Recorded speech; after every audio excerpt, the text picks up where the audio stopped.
12 idi. Otağımda işıq yanırdı, amma beynim qaranlıqdı. Qarşımda düsturlar, qeydlər, kitablar. Amma mən sadəcə bir cümləni pıçıldayırdım. Yox, olmayacaq, bacarmayacaq. Əllərim titrə-titrə telefona uzanıram. Çünki bilirəm ki, elə bu saatda mənim qorxularımı dinləyəcək bir insan var.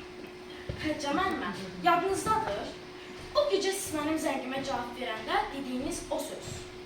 Murad, sən hər şeydən daha dəyərlisən.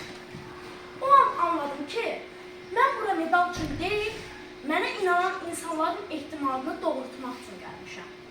Amma mən bu yolda tək qaçmadım. Bu yolda mənim yanımda 4 böyük dev var idi. Onlar mənə təbiətin dilini öyrətdilər.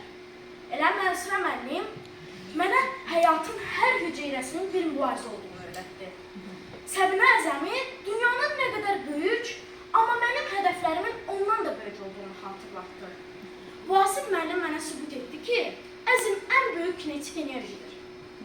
Səbinə Hüseynova mənə göstərdi ki, uğurun formulu sadəcə elementlərdə deyil, iradədədir.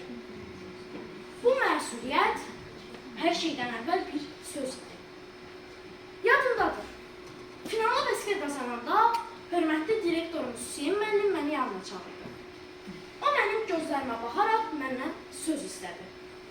Mən də söz verdim. Müəllim, o medal bu məktəbə gələcək. Elə o gündən sonra mən hər dəfə yorulanda və bacarmayacağım deyəndə Hüseyn müəllimə verdiyim söz qulağımda əks olundu. Mən təkcə özüm üçün deyil, mənə inanan rəhbərliyin ehtimadına girib dönməməliydim. Və mən bu səhnəyə baxanda mənim kəsilən yuxularımın, dostlarımla keçirə bilmədiyim vaxtlarımın və əyləncədən imtina etdiyim, əlavə də olaraq mənim yorğunluqda masanın üzərində yuxuya getdiyim o ağır gecələri görürəm. Elə medalın hər zərrəsində bir məhrumiyyət, amma sonunda böyük bir məsuliyyət var. Və sonunda mən bu cür bir ad çəkməliyəm. Bu sadəcə bir ad deyil. Bu bir güc, bir iradə, bir sığınacaqdır.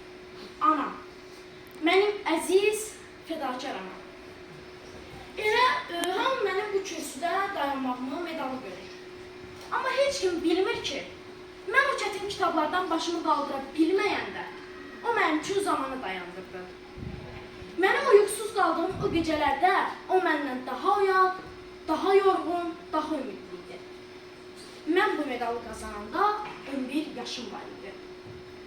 Və mən bu insanların sayəsində başa düşdüm ki, əgər sənin arxanda inanan insanlar varsa, imkansız sadəcə bir sözdür.